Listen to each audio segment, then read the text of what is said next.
Professor Franzina, che cosa ci lascia? Ci siamo visti l'ultima volta per il 68, ma proprio in quegli anni lei vide per la prima volta, incontrò Mario Rigoni Stern. Che cosa ci lascia Mario Rigoni Stern dopo tutti questi anni e i libri che ha scritto? All'epoca, nel 67-68, non era già così famoso come invece l'abbiamo conosciuto poi negli anni 90. Lui era già noto perché era già uno scrittore da Sergente della Neve in avanti, ha avuto sempre un posto nella cultura e nella letteratura italiana.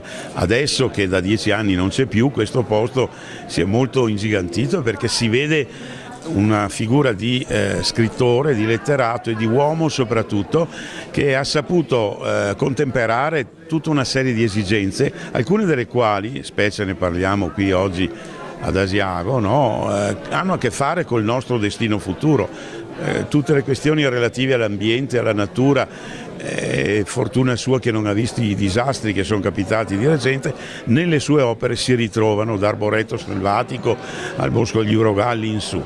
Ma è anche testimone di un'Italia che nel secolo scorso fece le sue prove più dure attraverso il fascismo, da cui si poteva uscire e da cui anche lui uscì perché c'era stato dentro da ragazzo, purtroppo pagando un prezzo elevato che fu la Seconda Guerra Mondiale, nel suo caso la tragica esperienza della ritirata di Russia e quella dell'imprigionamento come internato militare in Germania, che segnarono il suo destino personale, ma anche tracciarono una cornice per un'Italia che si ricostruì, che oggi, a distanza di tanto tempo, stentiamo anche a riconoscere nelle cose che ci stanno d'attorno. Ma la sua è una lezione che rimane, i suoi libri ci sono, lui ci parla ancora. Ecco, Mario Rigoni Stern era cresciuto durante il fascismo, era un giovane cresciuto in quell'ambiente lì, va alla guerra pieno di ideali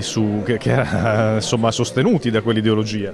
Ma senz'altro, ma è una vecchia storia questa, cioè tutti coloro che nacquero tra la metà degli anni 10 e la metà degli anni 20 crebbero poi dentro a un'Italia completamente soggiogata dal tipo di educazione, di propaganda che era del regime fascista.